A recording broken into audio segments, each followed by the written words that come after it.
Nama saya Budi. Nama saya Ruli. Nama saya Diana. Nama saya Jahra.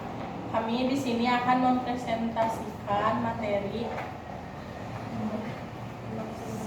lembaga sertifikasi produk. Yang pertama kami bacakan, lembaga sertifikasi produk LS Pro merupakan lembaga pemerintah maupun swasta yang mempunyai tugas dan wewenang memastikan standar mutu produk atau barang. LS Pro memiliki peran dan menunjang kebijakan pemerintah untuk pemberlakuan SNI wajib yang berkaitan dengan keselamatan. Tugas dan kewenangan lembaga sertifikasi produk atau LS Pro. Tugas lembaga sertifikasi produk LS Pro sendiri adalah melaksanakan riset, standarisasi, serta sertifikasi di bidang industri dan perdagangan. Lembaga sertifikasi produk ini menggunakan wewenang untuk memberikan pelayanan jasa terbaik dalam pemberian sertifikasi produk. Penggunaan tanda SPPT SNI bagi perusahaan. Perusahaan yang dimaksud di sini adalah perusahaan yang ingin menerapkan SNI secara sukarela maupun perusahaan yang terkena kebijakan pemberlakuan SNI secara wajib oleh pemerintah. Berikut ini adalah sebagian dari lembaga sertifikasi produk LS Pro yang ada di Indonesia. Pertama, Lembaga Sertifikasi Produk Pusat Standarisasi Nasional Kementerian Perindustrian. Lembaga Sertifikasi Produk Balai Besar Bahan dan Barang Teknis. Lembaga Sertifikasi Produk Baristan Medan. Lembaga Sertifikasi Produk Jogja Produk Asuransi BPKKP Yogyakarta. LS Pro harus mempunyai laboratorium penguji yang kompeten sehingga mampu menguji keseluruhan parameter SNI yang diajukan. Sebagai bentuk jaminan bagi suatu lembaga sertifikasi agar mempunyai kredibilitas yang memadai, perlu dilakukan akreditasi oleh lembaga nasional yang independen. Dalam hal ini adalah Komite Akreditasi Internasional KAN. Kompetensi laboratorium pengujian dibukti dengan akreditasi dari KAN, Komite Akreditasi Nasional, atau akreditasi badan akreditasi lain yang telah menandatangani MRA, APLAK, atau IPLAK. LS Pro dapat menggunakan laboratorium menguji yang memiliki metode pengujian selain yang ada dalam SNI. Dengan syarat metode pengujian tersebut telah dipastikan kesesuaiannya dengan metode yang tercantum dalam SNI. Bila tidak sesuai, harus dilakukan validasi dan hasilnya dengan metode pengujian tercantum dalam SNI. Dalam hal ini, LS Pro harus bertanggung jawab terhadap hasil pengujian tersebut.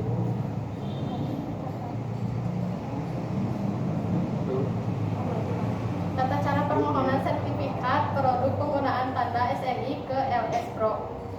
Proses sertifikasi SNI produk merupakan proses penilaian atau evaluasi mengenai suatu produk apakah telah memenuhi persyaratan seperti yang tercantum dalam standar ataukah belum.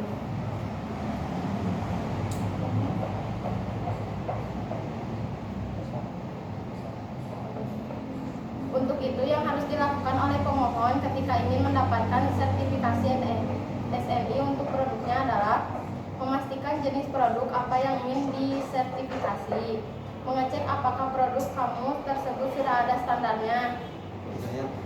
Langkah apa yang terakhir adalah lakukan pengecekan apakah ada lembaga sertifikasi produk yang sudah terakreditasi oleh KAN untuk SNI tersebut. Langkah yang terakhir adalah lakukan pengecekan apakah ada lembaga sertifikasi produk yang sudah terakreditasi oleh KAN untuk SNI tersebut. Persyaratan pendaftaran SPPT SNI ke LS Pro. Berikut ini adalah dokumen yang harus disiapkan oleh pemohon SNI saat melakukan pendaftaran SPPT SNI ke LS Pro secara umum. 1. Dokumen administrasi yang harus disiapkan yaitu salinan atau fotokopi akte notaris perusahaan, fotokopi SUP, PDP, fotokopi NPWP, sertifikat merek atau surat pendaftaran merek yang dikeluarkan oleh Dirjen Haki, surat pelimpahan merek jika terdapat kerjasama antara pemilik merek dengan pengguna merek atau merek bukan milik bagian struktur organisasi perusahaan yang disahkan pimpinan, surat penunjukan wakil manajemen disertai dengan biodatanya, surat permohonan SPPT SNI, form biasanya disediakan oleh LS Pro terkait, angka pengenal importir API apabila permohon bukan produsen. Yang terakhir, fotokopi sertifikat sistem manajemen mutu atau manajemen lainnya bila ada. Dokumen teknis, pedoman mutu yang telah disahkan, diagram alir proses produksi, daftar peralatan utama produksi, daftar bahan baku utama dan pendukung produksi, daftar peralatan inspeksi dan pengujian, salinan dokumen panduan mutu dan produser mutu.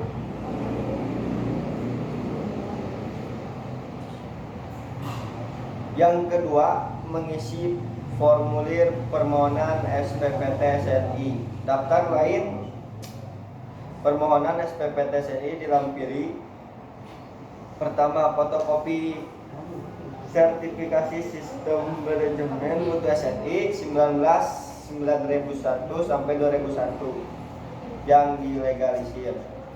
Jika berupa produk impor perlu dilengkapi sertifikat dari LSSM negara.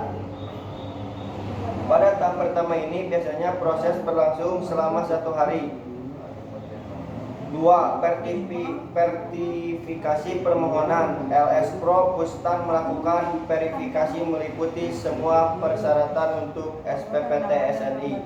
Jangkauan lokasi, audit, kemampuan memahami bahasa setempat. Jika ada kesulitan, perlu penerjemah bahasa setempat untuk audit kesesuaian. 3. Audit sistem manajemen mutu produsen. Pertama, audit kecupan tinjauan dokumen, audit kesesuaian. Audit kesesuaian memeriksa kesesuaian dan keefektifan penerapan sistem manajemen mutu di lokasi produsen. Proses audit biasanya memerlukan waktu minimal 5 hari.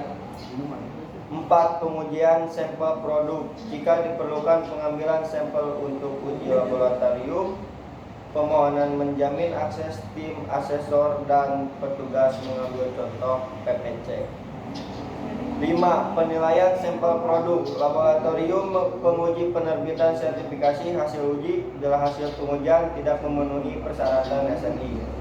6. Keputusan sertifikasi. Seluruh dokumen audit dan hasil uji menjadi bahan rapat panel tinjauan SPPT SNI LS Pro Pustan Deperin.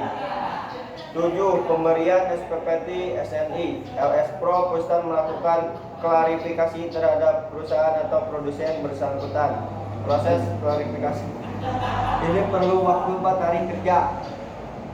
Tinjauan SPPT SNI didasarkan pada hasil evaluasi produk yang memenuhi kelengkapan administrasi aspek legalitas.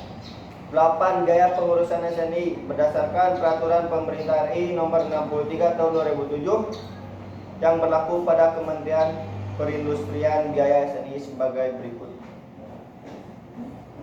Bagian ketiga, pemberlakuan SNI secara wajib bagi produsen.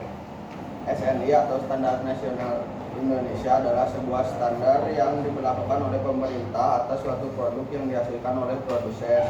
Hal ini dilakukan untuk menjaga kualitas produk sebelum jatuh ke tangan konsumen. Tantangan diberlakukan SNI bagi produsen adalah produsen akan berusaha membuat produk yang sesuai dengan standar yang telah diterapkan, sehingga produk-produk yang mereka hasilkan dapat dijamin kualitasnya. Konsep efektivitas penerapan SNI wajib. Efektivitas pada dasarnya mengacu pada sebuah keberhasilan atau pencapaian tujuan. Penerapan SNI wajib dianggap efektif jika 1. Diterapkan secara konsisten oleh industri, ditandai dengan penerapan sistem manajemen mutu dan kepemilikan SPPT SNI oleh perusahaan di industri terkait. 2. Diterima oleh pasar memenuhi aspek-aspek penerapan standar. 3. Didukung oleh lembaga penilaian kesesuaian yang memadai. Terdapat LS Pro yang memadai untuk pelaksanaan penilaian kesesuaiannya. Tantangan dan hambatan diberlakukan SNI bagi produsen. SNI merupakan sebuah standar kualitas produk dalam negeri Indonesia. Standar ini diberlakukan untuk meningkatkan kualitas produk lokal yang beredar di tanah air. Selain itu, keberadaan standar ini juga mampu mendorong persaingan produk lokal dengan asing. Tantangan dan hambatan diberlakukan SNI bagi produsen. Produsen belum memiliki standar teknologi yang sama untuk memenuhi syarat SNI. 2. Produsen harus mengeluarkan sejumlah investasi untuk memperoleh teknologi bagi pemenuhan SNI. 3. Produsen harus meningkatkan harga jual barangnya. 5. Manfaat adanya standarisasi produk bagi produsen dan konsumen adalah mutu dan kualitas produk yang dihasilkan terjaga dan konsumen dapat terlihat. Standar membantu menyediakan bahasa dan ukuran sama yang mengurangi waktu pemasaran produk dan keyakinan antar pelaku. Standarisasi produk dapat diperoleh dari proses produksi yang memenuhi ketentuan tertentu. Standarisasi produk ini tentu akan sangat menguntungkan baik bagi konsumen maupun bagi produsen, karena masing-masing dari mereka mendapatkan keuntungan. Ya, sekian dari kelompok kami. Wassalamualaikum Warahmatullahi wabarakatuh.